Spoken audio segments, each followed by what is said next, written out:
My name is Stephanie Licata. I'm a senior learning strategist with Cloverleaf.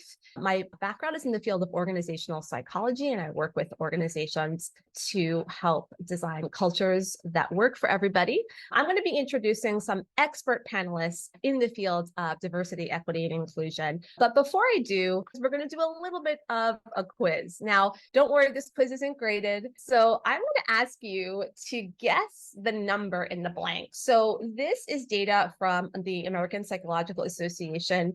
They did a workforce survey recently this year, and they reported a certain percentage of respondents said that it's somewhat or very important to them that their workplace be somewhere they feel that they belong. What percentage out of 100, what percentage would you say did people respond that it's somewhat or very important to them that their workplace be somewhere they feel they belong? 94% of respondents reported that it's somewhat or very important to them that their workplace be somewhere that they feel they belong.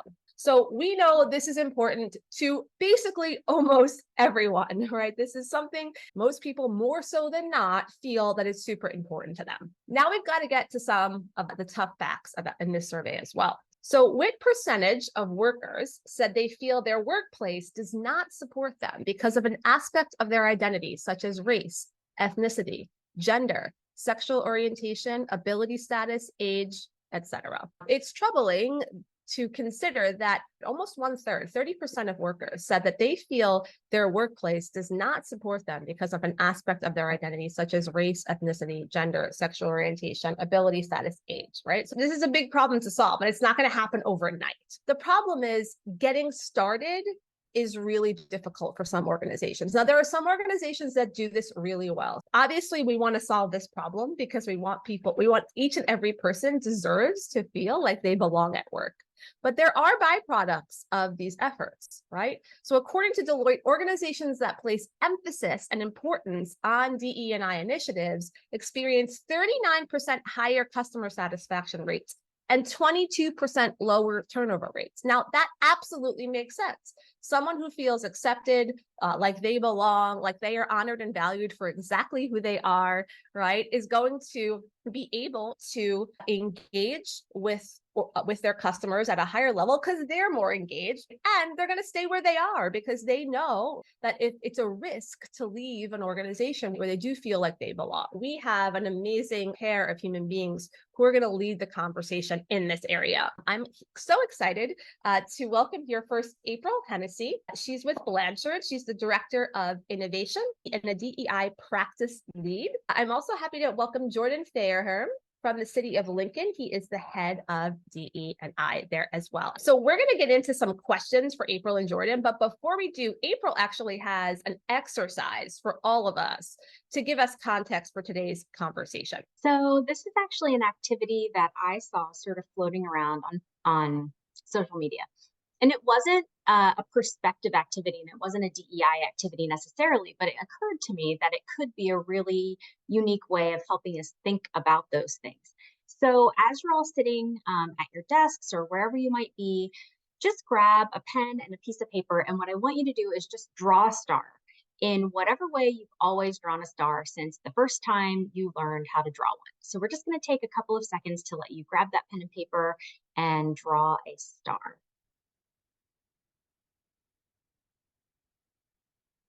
And maybe you can just say in the chat, like done or got it or whatever, once you've done that, so we know that we can move to the next slide.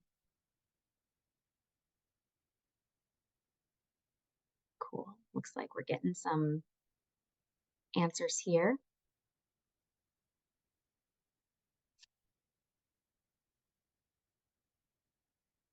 All right, we'll give another second or two for a few more answers to roll in.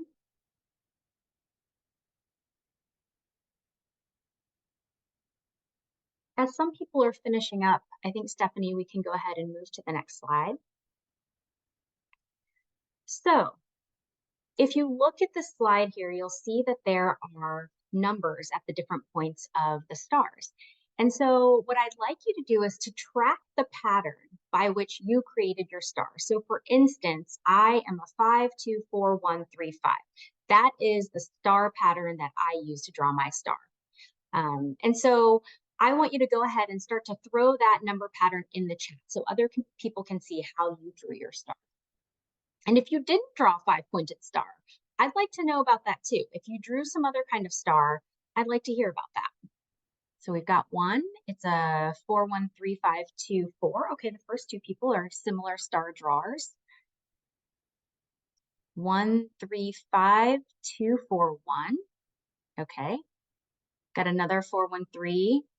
We got a lot of 4, 1, 3, 5, 2, 4s on here. That's interesting. I'll put mine in here. 5, 2, 4, 3, 5. Wow. I have never seen this many people in a row with the same star drawing pattern. Okay. So what I would love to see you do is take a star pattern that is different from yours, and you can pick one that's in the chat, or you can pick one that's up on the screen. These are some of the ones that people have given me in the past. This is so interesting to see this many people drawing with the 4, 1, 3, 5, 2, 4 pattern. I don't think I've ever seen that many in a row. My star lines did not connect in the middle. They connected at the edges. Oh, I love it. So I wonder, Maureen, if you're one of those super creative types, because when I try to draw a star without the lines in the middle, it really looks wonky. It does not look like a star, but I've seen some people do it this way and it looks amazing. So we have someone who didn't even use the star pattern that's on the screen, which I think is interesting and we'll talk about. But as you start to draw with a different star pattern, I want you to observe how it feels to draw that star, that very simple star, in a very different way than you're accustomed to. And then I'd like to hear from you in the chat as you finish that. Excellent. I love this. I've also seen this happen where we have the Star of David, which wasn't on the screen, right? So this is a 6-pointed star, very different from the star on the screen. And we'll talk about that in just a second. So as you start drawing, how does it feel to draw a star from a completely different number pattern or perspective?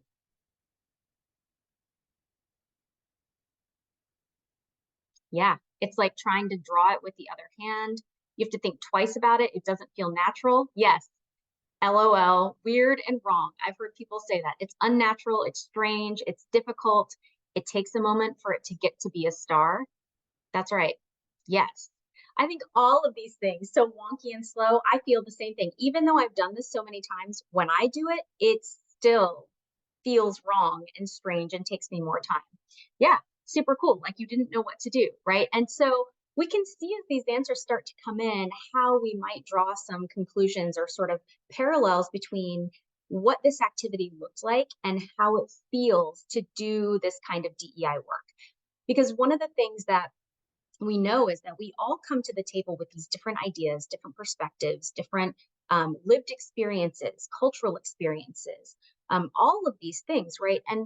And we carry those with us into all of these situations. And just like that same thing of drawing the star pattern, we follow the same path we've always followed. It feels natural to us. But that doesn't mean that it's the only way. It doesn't mean that it's the right way. It doesn't mean that there aren't other ways to achieve the same outcome. And so how hard it is to change our perspective on something as simple as drawing a star, right? Now, imagine that we extrapolate that and we apply it to trying to change, our sort of inherent or implicit or unconscious biases, that we're trying to understand how it feels to move into a space from another person's perspective, right? And then that this star on the screen didn't even account for all of the star drawing experiences that exist, right? We have people who have a 6-pointed star that would have been their first impulse to draw because maybe culturally or whatever it might be, right? That is the star that they identify from the very youngest age as being a star. Those who've drawn outside the lines, right? Who've completely done away with this particular star drawing exercise. And that is what it feels. Those perspectives that are ingrained in us, they feel natural, they feel right. And doing something different feels wrong. But I think the important takeaway from this particular activity on perspective is that those other ways of doing things are not necessarily wrong. They just are unfamiliar to us. And that's why this work is so hard, because we've got to get people to see and understand that those perceptions, those perceived things, those lived experiences are unique to us.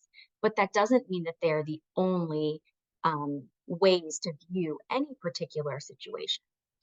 So we can move past this now, but I think I just wanted to do this as a kind of warm up exercise to get us to see like how difficult it can be to move towards something from a different perspective. Thank you so much, April. This is a great opener to frame this conversation. So I'm going to just start by asking you some questions. And maybe, Jordan, I'm going to throw this to you first and maybe share a tangible example of how diversity, equity, inclusion contribute to organizational success and growth, right? So it's a little bit of some of that why as well as we start our conversation. Thank you. And I want to say that April's activity there was a perfect segue to this, to my answer to this. Because what I immediately came to my mind doing that activity is that everyone has different ways. Well, surprisingly, quite a few people are doing it the same way.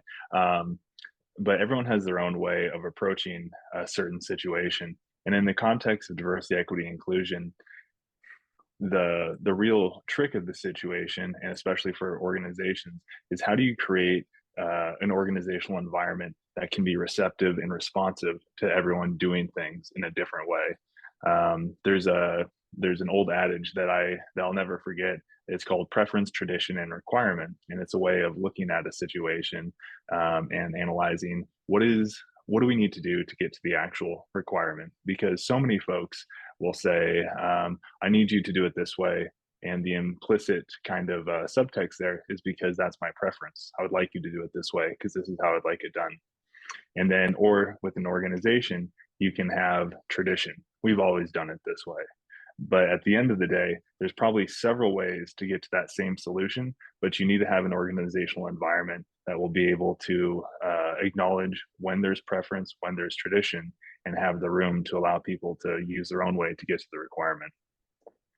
So that is a really good way of thinking, how can you see diversity, equity, inclusion in an organization, is you need to be able to identify and strip down those barriers if you want an inclusive and equitable environment.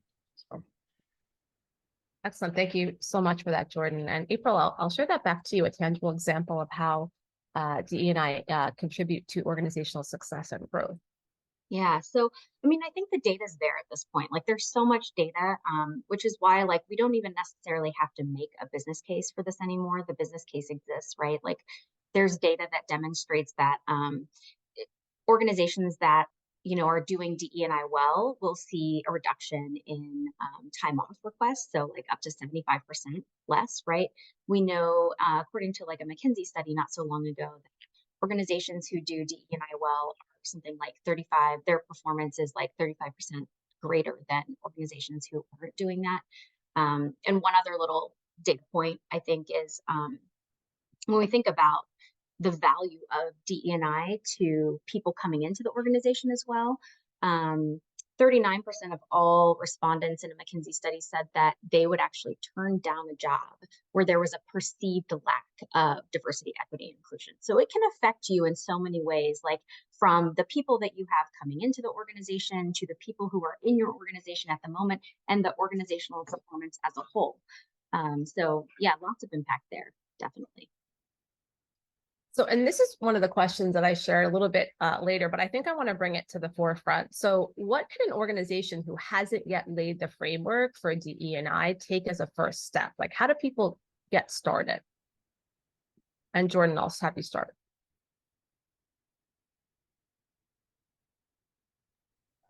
That was a little sticky button there. So the first step is really identifying your goal in my mind. I think a lot of folks get excited about this work and it becomes a very, we want to do the right thing. But for diversity, equity, and inclusion initiatives to be successful, they have to be tied to metrics and accountability. There can be a lot of things that we just kind of, we put our outputs, we put our actions before we actually have identified a clear, concrete goal of what we are trying to achieve. So the very first stepping stone, I would say, for anyone that wants to engage in this work is, what are you actually trying to accomplish, and how can you walk back to what are the steps that need to be in place in order to achieve that? So if you want to have, so in the municipal side of things, if you want to have a workforce that is representative of the community that you serve, a goal that could be your goal, but what are the actions that you're going to do to increase that representation within your workforce? Mhm. So that's a great example. Thank you so much, Jordan. April, what about you? What can organizations who haven't yet laid this framework, what can they do to take the first step? Yeah, and I mean, I agree with Jordan. I think there definitely has to be a plan. Yes, thank you for accommodating my cat here. I think organizations definitely have to have a plan. They have to understand where they're headed, and it has to be sort of data driven.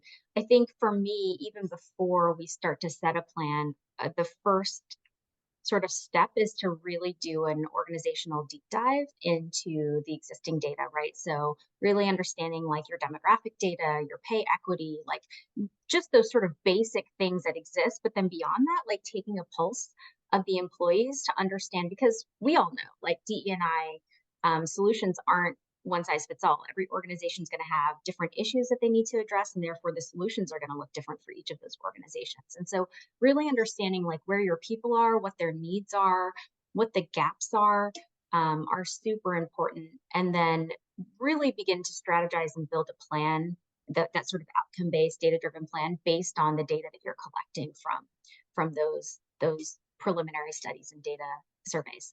Mhm. You mentioned accountability, and I want to just dig deeper into this question. Do we need someone to own the initiative? Like sometimes I think when companies start these new initiatives, right, it's like, well, who owns this? Like, will it sit in someone's role? Do we bring in someone just to do it? Like, where does it sit from a talent perspective?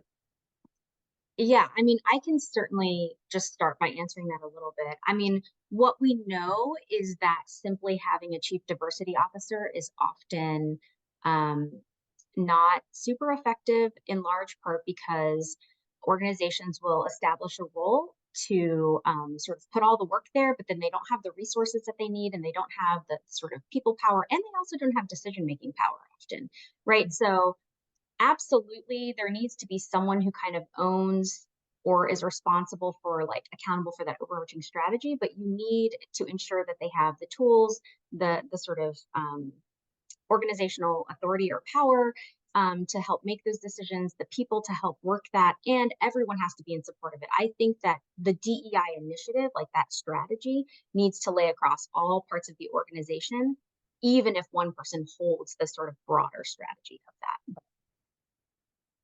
Yeah, no, that's a great example. Jordan, do you want to add to that? I would echo everything April said, times 100, because if it's not in someone, not in just one person's, but if it's not a part of the job description and the evaluation of everyone that's going to be involved in it, it's simply not going to happen. It's one of those things that, you know, um, it's nice to do when you have the time, but the reality is we don't have the time. And unless it's really tied to how you're going to be evaluated and it's set as an organizational goal, it's going to whatever is not listed in your job description, whatever is not tied to your performance evaluation, those are going to be the first things that you say, well, when I have more time, I'll get to this. So Right. just from a purely foundational level, it needs to be part of your time. Right. I think that's a good point, because it's not only the role, right, or the roles and the support, but it's got to be, someone has to own a KPI or an OKR or whatever it is, and it's got to be something that they are tasked with and that they're held to account with from somebody else, right? So otherwise it becomes, all right, it becomes one of those nice to do things when I have time, right? Okay. I wanted to extrapolate a little bit on that, because I think I've seen some organizations where there is an individual person and they're on an island, right? And they're like begging to get support and airtime from other departments, and that's just not a successful model, Well, right? and can I just say, like, there was a study not too long ago, it might have been like 2021 or something, it was Culture Amp. And it was a pretty, broad study. It was 2,600 organizations that were like globally. So it was a big-ish study. And they found that 60% of those organizations didn't even have like any person in that role. And of the individuals that, or the organizations that did, 80% of those had been hired in the last 18 months, right? So it's a very new sort of thing. And then of those people who actually had a role, so that 40% who were hired in the last, only 34% of them had the resources they needed to be successful, right? So we see what the problem looks like, and it's not it's not doing what organizations hope it will, because it's not, like you said, built into the sort of strategy and evaluation of all the sort of holders of that responsibility across. So we have a follow-up question that's relevant to what we're talking about. So Diana asked, I want to be sure I got this. Are you saying that ownership of DE&I be part of the performance evaluation for senior leadership and managers at various levels? So I'll start, and Jordan, like, I'll let you hop in. So yes and no. So what I would say is, like, for instance, I'm on a school board and we set a strategic plan that is based on equity, diversity, equity, and inclusion, essentially for the next 4 years. And while the superintendent does hold the primary responsibility for ensuring that those goals are met, there are parts of his administrative cabinet, and that goes all the way down to like principals, for instance, who own a piece of that plan, right? And so those pieces of the plan that they own are tied to their evaluation. Because if we're not holding people accountable for every piece of the plan, then we can't hold the people top accountable for the entire thing either, right? So yes, it needs to be built in at all of the levels at which those people are responsible. Right. And that the objective or the goal will be relevant to that person's, where that person sits in the organization. That's right. Got it. Okay. Excellent. Jordan, anything you want to add there? Or?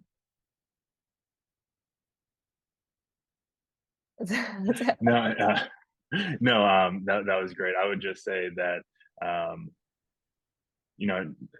have nothing to add. That's better than that. That's good. So it's good. We clarified that. And thanks, Diana, for bringing that up so we could clarify that as well. It's a great question. So I'm going to go back to some of our other questions. So what's the impact of inclusive workplaces on collaboration, trust, and employee morale? So maybe Jordan, why don't you start off there?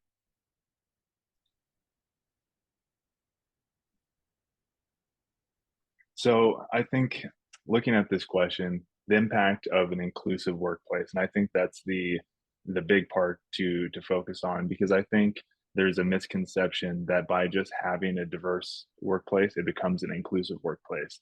But that's almost the secret ingredient that you have to attend to. If you would like to see the real benefits of a diverse workplace, how are you allowing people, like for the STAR example or the STAR activity that we did, how are you allowing people to draw the star shape that they're most comfortable with, that's how they are contributing. And how do I want to say this? I think the impact is being allowed to feel like you're contributing in a way that you're putting your best foot forward. If you're asked to do a job, but you're being told that you have to do it in a very specific way that is not how you would do it, even though you believe that you would be able to have a similar result, that makes it kind of feels like you're swimming upstream. There's so much extra friction that doesn't need to be there. So I would say the impact,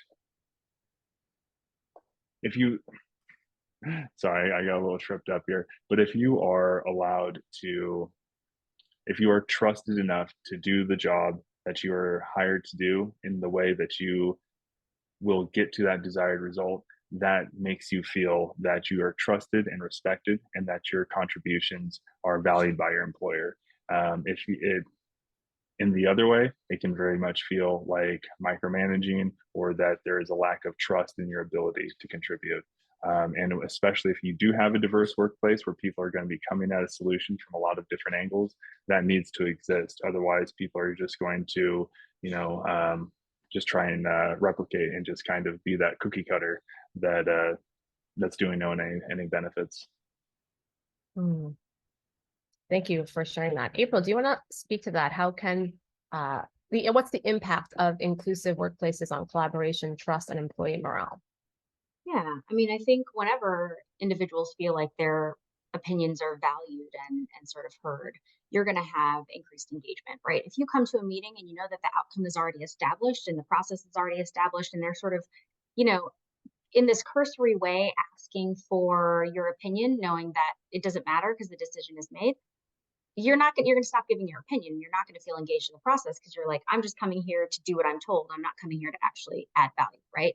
And we do know too that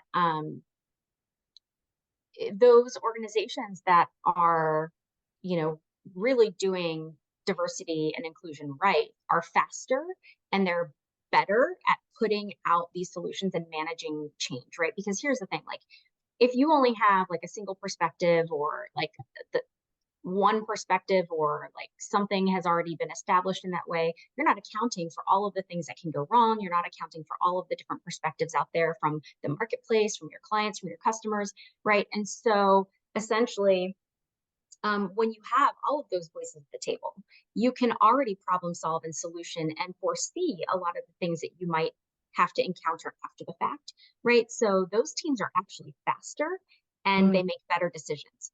And there's data to back this, right? And so I think it's really important that sometimes we think like, I'm going to make a unilateral decision because it's going to be faster this way, when in fact it can slow you down later when you get to this point where you're like, oh, now we have to backtrack and account for this thing and this thing and this thing that we didn't account for before. If you have those voices at the table, there's far less of that after the fact accounting for. Right. And I do see Gina's comment here. It reminds me of math class in elementary school, when you know the answer, but you have to show the work, and DEI makes you show the work. Yeah, I think like we can know an answer. Like when I say draw a star, like we know the answer, okay? Or we think we do, right? And we still don't even know all of the things. But you have to show your work. Like, how do we get there? What do we do? What are the points and components that we need to consider? And so, yeah, I think that's really important. I'll just say one last thing, which is in one of the courses that we teach called Conversational Capacity, there's these 3 questions that we encourage people to ask. And so this can get to the collaboration and teaming part of this. Those questions are, what do I know that other people don't know? What do others know that I don't know? And what do we all not know, right? Like all of us sitting at this table, we have our different perspectives. Maybe we have this piece of information and you have that piece of information, but we always need to be asking ourselves if we've accounted for all of the perspectives and all of the information. And so getting more perspectives in collaboration can ensure that we are getting those sort of broader viewpoints. And I like what you brought up about sort of having those perspectives at the start, right? Because if we go forth individually, right, with our own perspective, right, which is limited, right? Our own perspective, it's not to devalue our perspective. Our perspectives all have value, but by themselves, they're limited, right? And so I like what you described about kind of going ahead, and that seems fast. It's like a trick of the mind. It seems fast, but then you fail to incorporate some critical perspectives that make you have to backtrack, right? And that's sort of that sort of trick that we feel like, oh, I don't have time to have these conversations. I don't have time to ask, what don't I know? Well, really, you don't have time to have to do this all over again. Right.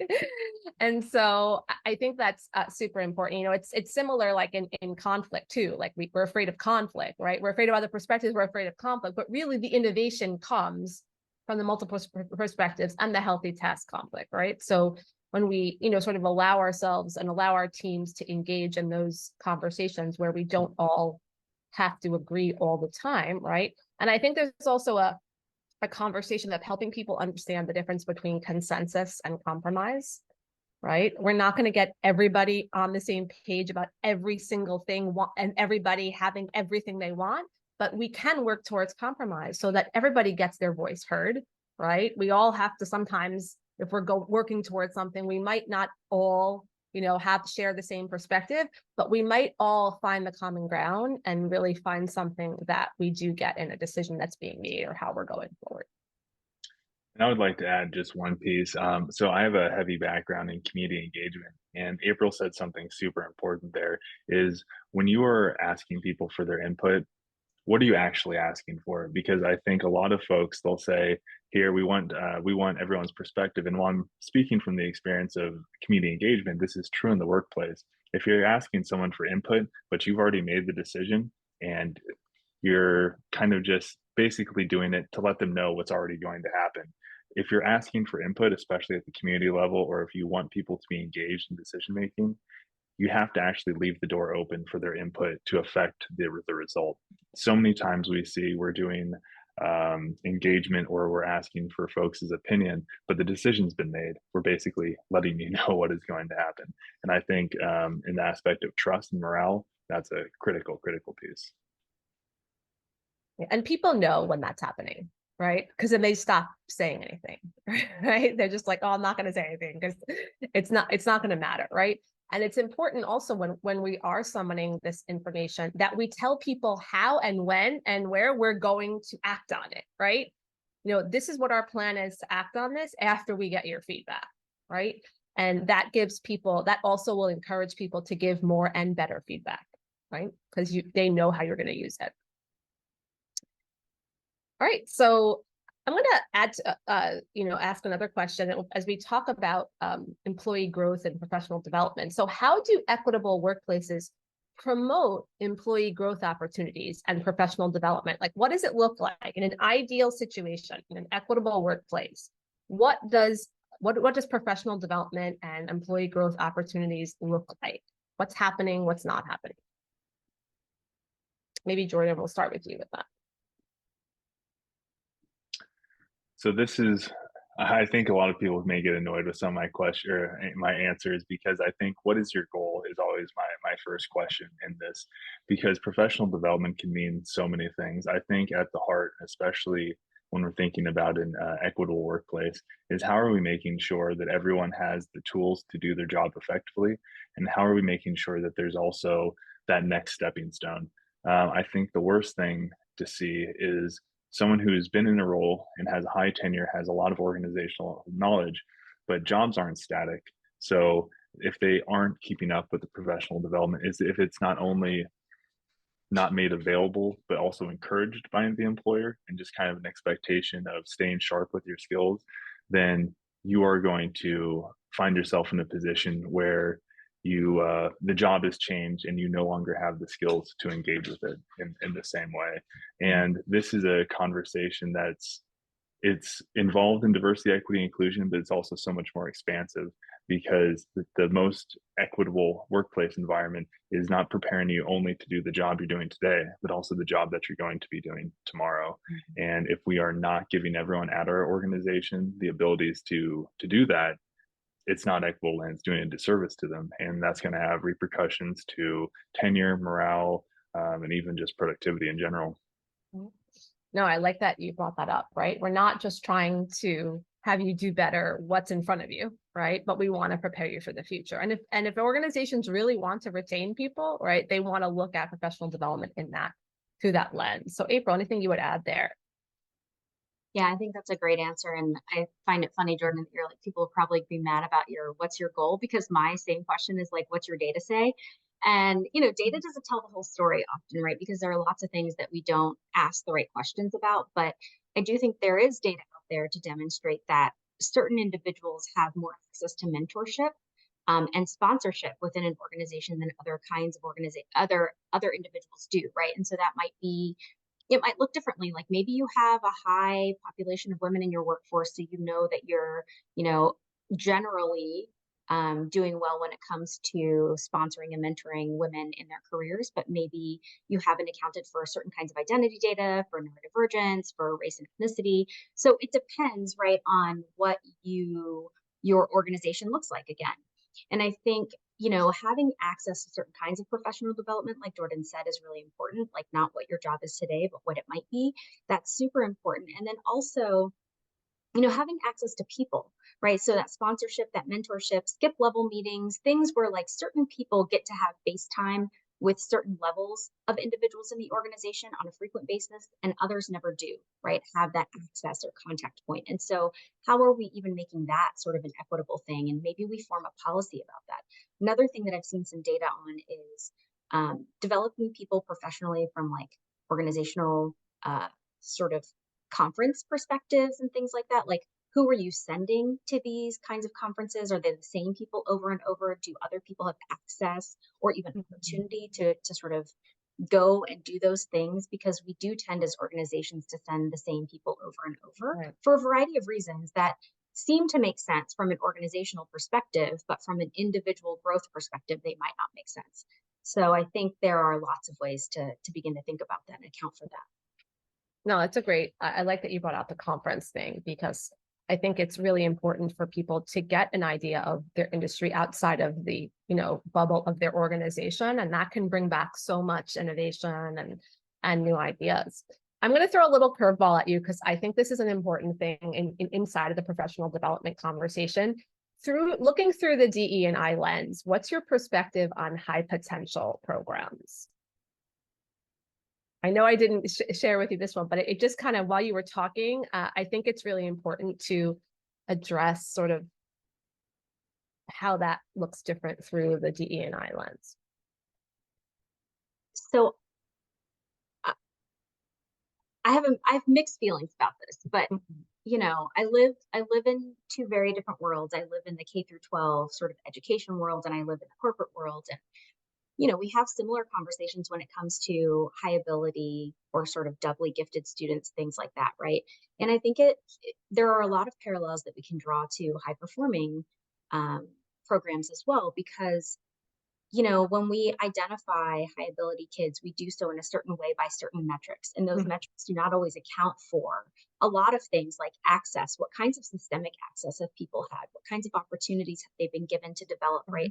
And so we know that there are definitely biases in our hiring processes and in our, you know, in our institutions, like our educational systems and all of that stuff. And that doesn't stop once you leave K through 12 or college, right? That stuff continues. Those systemic inequities continue all the way up into the workforce. And so I think we see those same issues when we talk about high performing programs, because they may or may not account for all of those systemic inequities that have existed along the way.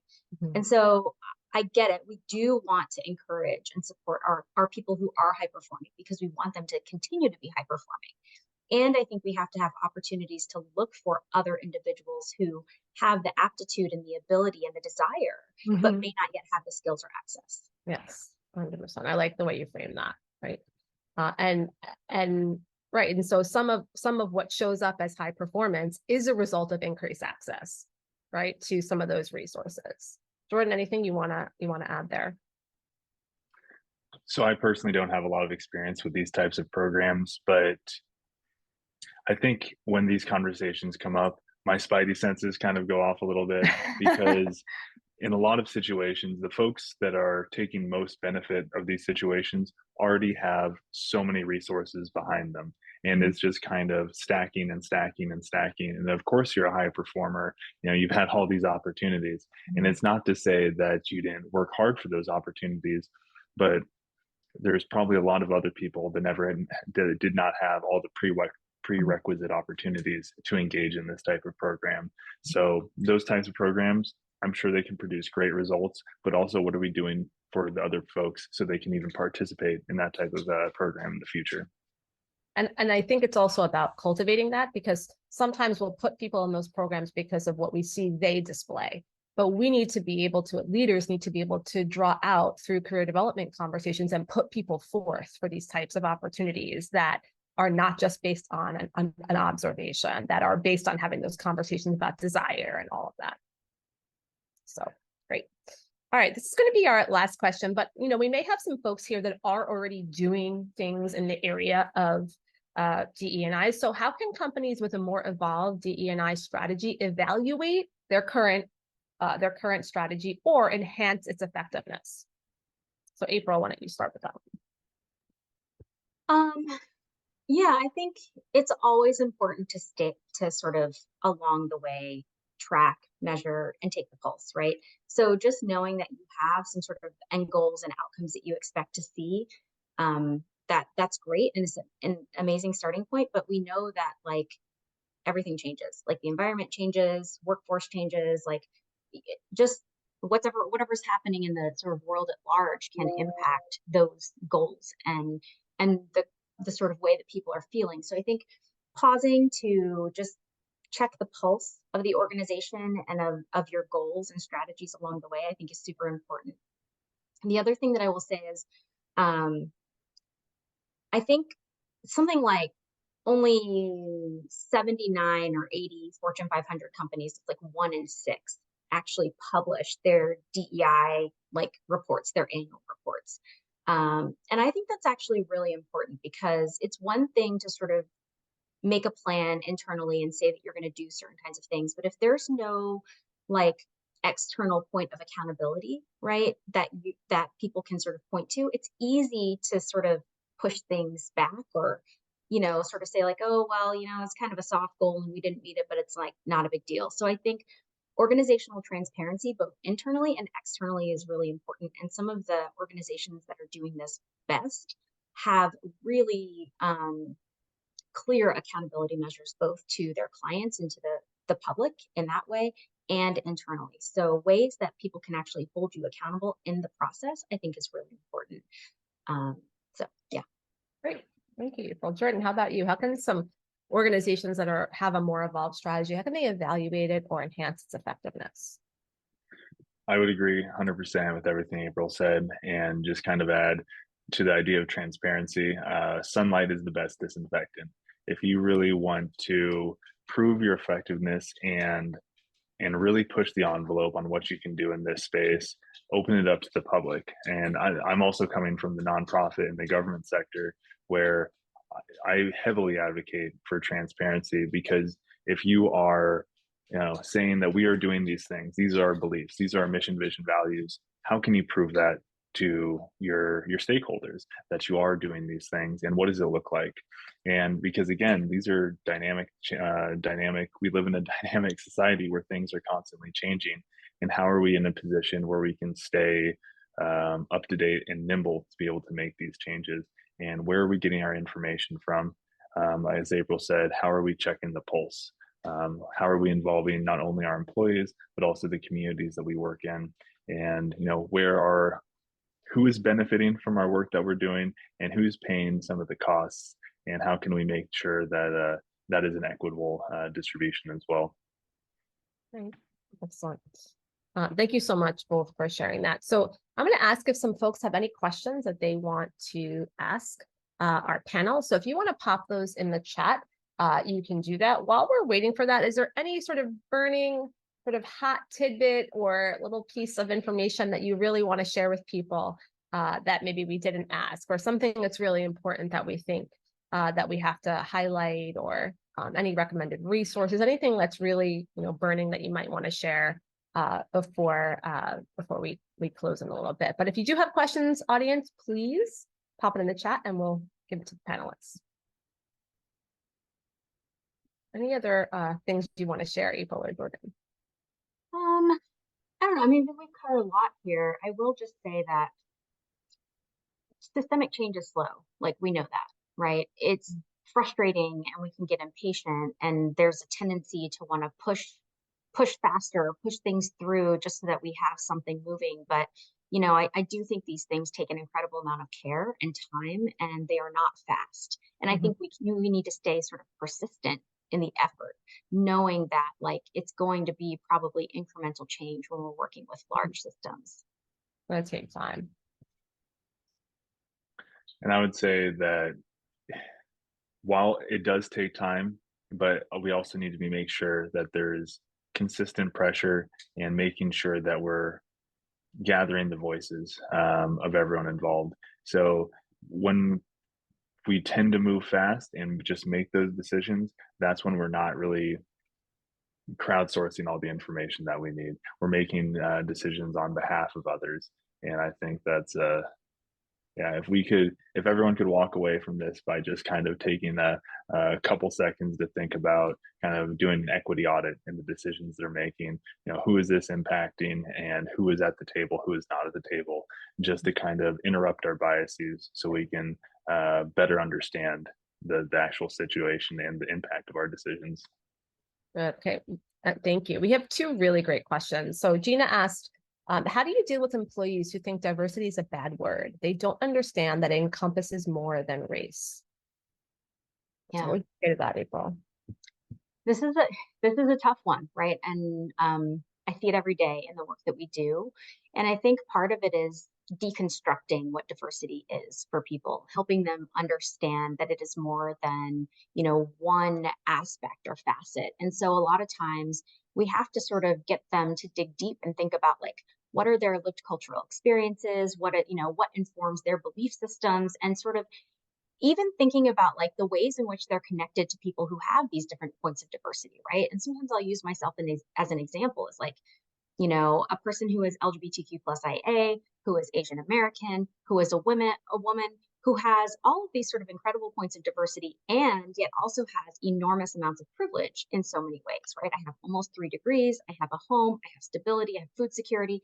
And so we can begin to use ourselves as an example of the way in which we are both diverse and we have privilege, and neither of those things is bad, right? Although both of those words are like trigger words for people, but it is what we do with those components that is harmful or helpful, right? How do I take those things, my privilege and or my diversity, and move into a space?